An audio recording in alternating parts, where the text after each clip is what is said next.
Hey there, fellow pilots. It's Michael from Nocturnal Simulations, the night owl of the VR world. The Pimax crystal has been causing more buzz than my morning coffee. I've been test driving this bad boy for a few months now, and with that, I've gathered my top 5 likes and top 5 dislikes. Now, before we dive headfirst into my 5-star reviews and needs improvement stickers, remember, watching my live streams is like hearing about someone else's roller coaster ride. It's fun, but nothing beats the real inside the headset experience. Alrighty folks, let's cut the chit chat and dive straight into the Pimax Love Fest. Kicking off at number 5, the 72Hz refresh rate. Recently, the wizards at Pimax bestowed upon us a software update making 72Hz refresh rate possible. But why, you ask, is this such a big deal?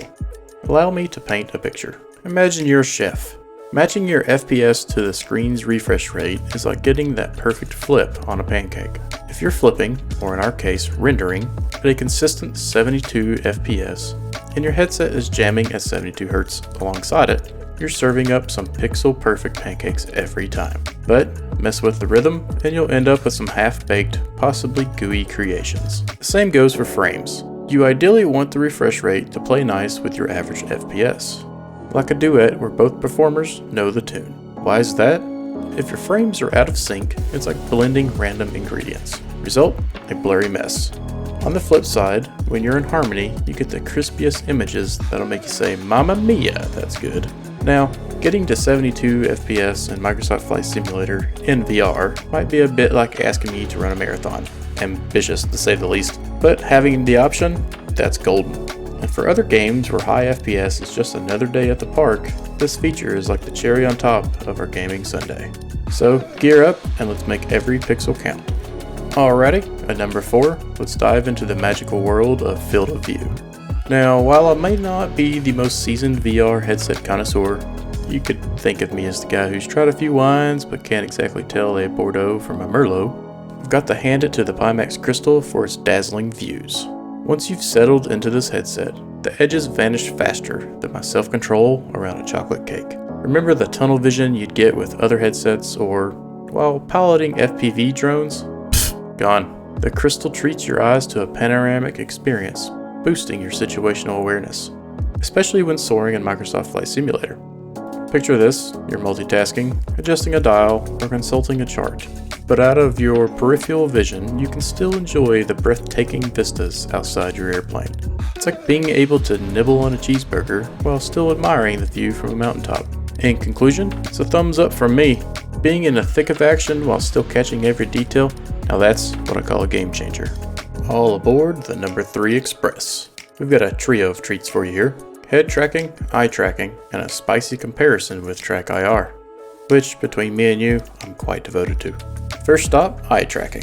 Thanks to the Pimax crystal, you can zero in on teeny tiny cockpit details, like turning a dial or, for those brave Boeing pilots, tackling an army of buttons. Let's be real, Team Airbus knows how to keep things simpler. Bonus time, combine foveated rendering and eye tracking and you're about to witness an FPS boost of up to 20%. That's like putting a turbocharger on your VR experience. Not only do you feel like a cockpit ninja, but you also get a smoother visual. On to the next station, head tracking. I'm a die-hard Track IR fan when zooming around in Microsoft Flight Simulator in its non-VR glory. However, when Pimax Crystal gets into the game, it's like comparing a bicycle to a superbike. Precision with which it mirrors my head movements. Chef's kiss. The rare times it's thrown off balance, like after a dramatic headset removal, a simple, gentle tap on the massive spacebar, seriously it's kinda hard to miss guys, puts things right back on track. Now on to our final destination, Track IR versus Crystal. It's a bit like comparing apples to space oranges. They're both amazing in their own realms. One's a king of flat screen adventures and the other's the VR wizard. But if I'm being completely honest, I often find myself wishing my Track IR was as smooth as a freshly ironed shirt, just like the Pimax crystal. Maybe it's because my eyes and head move in harmony, or perhaps it's just that extra touch of Pimax magic. Rolling in at number 2, let's talk about the sweet sounds of audio. Look, I may not be the kind of guy who owns every vinyl record ever made, but when it comes to immersion, sound is right up there for me. Just behind the hypothetical smell of jet fuel in VR. Nothing sets the mood quite like that fresh avgas aroma. I've jazzed up my Pimax crystal with the DMAS headphones. Oh boy, they're the bee's knees. I'm a loyal subject of my Bose noise-canceling headphones, and while DMAS doesn't quite beat them, it does come pretty close for what they are. Every cockpit switch click, the symphony of the turbine, and the satisfying thud of the landing gear is like a concert for my ears. But wait, there's more. Stick around and I'll spill the beans on how you can snag these headphones for zilch, nada, free. Just peek below for my special discount code and stay tuned to the end of the video for instructions. Trust me, your ears will thank you. Revving up to our numero uno, let's dish out the deets on visuals. Clarity in VR is the talk of the town, much like the latest celebrity gossip. And while the Crystal isn't the Brad Pitt of VR headsets, it's got a smidge of blurriness around the edges. It absolutely shines when it comes to the spotlight. Remember the older headsets, or even some of the newer ones? They had us leaning in so close we could almost sniff the nostalgic aroma of the 70s lead paint on the dash. But with the Crystal, say goodbye to dashboard snuggling. Reading a Garmin 750 or deciphering an Airbus PFD during intense flight moments is a breeze. Not only does it serve a visual treat, but it also speeds up our task completion, preventing that dreaded pilot brain freeze and any airborne mishaps that may occur. I just wish what you folks see during my live streams was the same cinematic masterpiece I witnessed inside the headset. But hey, with the Pimax Crystal, we're inching closer to that dream. Okay guys, now for the not so fun part, the downsides. Because let's face it, while the Pimax is absolutely amazing, it ain't no unicorn. Every headset has its quirks, and it's up to you, the dashing user, to decide which ones you can live with. So, here's my countdown of the top 5 meh moments with the Pimax Crystal. Weighty matters. Topping the charts, and honestly the one most folks grouch about, it's a little heavy beast. Think motorcycle helmet vibes. Quick head swivels might leave you feeling like you've just headbanged at a rock concert. So let's not try to imitate an owl or risk looking like a deranged chicken. On the upside, it's not as bad as it sounds. Despite the heft, I've marathon gamed for over 3 hours. And the weight starts to feel like an old friend, the kind that occasionally sits on you. The headset's battery pack plays the balancing act, counteracting the front's weight. But I won't lie, after a while it does feel like I've done a mini neck workout. Sure, Pimax might have hit a wall when it comes to cutting down on the component's weight, but here's to hoping the next iteration is more like a feathered cap than a knight's helmet. Moving on to number 4, software shenanigans. Software. The necessary evil of the VR world. And it ain't just the Pimax and the hot seat. It's the entire shebang of the VR universe. Dive into VR software and you'll feel like a fish out of water. Or, like me, a newbie in the techie deep end. Starting off, Pimax software and we had our differences. Imagine setting up your grandma's new smartphone and you'll get a pretty good idea. Luckily, I had my trusty Pimax hotline to bombard with suggestions, and bless them, they've actually taken quite a few to heart. But here's the kicker. Connection glitches. Ever tried plugging in a USB, failed, flipped it, failed again, and then flipped it back over and it worked? It's that kind of frustrating. Pimax has been patching things up, but it's still a plug-and-pray deal sometimes. And then the third-party software from Microsoft Flight Simulators that's required. It's like assembling IKEA furniture. A bit baffling at first, but with a bit of time, and maybe a meltdown or two, it all comes together. It seems this maze-like setup is a rite of passage for all VR headsets.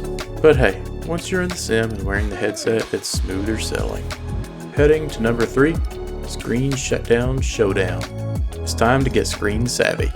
In the world of techie toys, more isn't always merrier. Picture this. Your Pimax Crystal is like that diva singer who demands the entire stage for herself. Because of its grand resolution, if you've gotten more than 2 monitors running, you're in for a juggle. I find myself going back to an old software, Display Fusion. It's kind of like rummaging through my old toy box for that one toy that can help. Instead of playing plug and unplug, and I'll play click and flick to manage the screens. With 4 monitors at my battle station, I'm like a digital traffic cop, flagging 2 down so the Pimax can parade on. But don't throw tomatoes at Pimax just yet. This really isn't their show. It's a broader tech encore.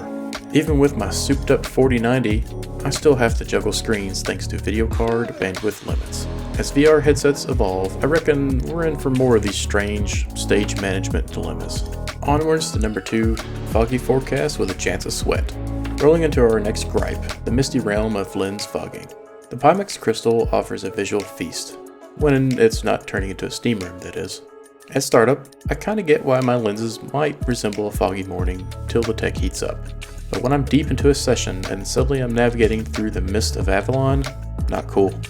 I mean, I'm all for surprise sauna sessions, don't get me wrong, but maybe not while I'm deep in the VR world. While I get that we can't all have perfect ventilation, a little internal fan magic wouldn't hurt. For all the fellow gamers sweating it out in a cozy room or those missing AC life in general, we feel ya. I've pinged my Pimax pals about a software tweak for the fan, which I've heard does exist in the mythical lands of tech. Last I checked, my suggestion was soaring through their technical department, so I'll keep my fingers crossed and send them another virtual nudge soon. Warm days and heated gaming sessions, not really the best combo, but with better ventilation, it should equal to fewer foggy adventures and cooler virtual quests, dim dreams and starry gripes. Wrapping up our feedback train, let's dive into the shadowy world of Light Bleed, the bane of immersive nightscapes. So take this example. You're gliding through a Microsoft Flight Simulator Twilight, a symphony of stunning vistas all around you, only for them to be overshadowed by that all too familiar glow, a tragic scene. For context, my trusty 48-inch OLED TV serves as my night flight oracle. Those pristine darks, heavenly. It's a stark reminder of the wonders most users are possibly missing out on. Enter the Pimax Crystal's night flight experience, or as I'd like to call it, why does my starry sky look like a washed out painting? A recent TBM 850 flight with my buddy Mike quickly devolved from an anticipated night tour to a lesson in screen-induced disappointment. Despite cranking up the nighttime darkening settings to the max, I felt like I was stargazing through a hazy filter.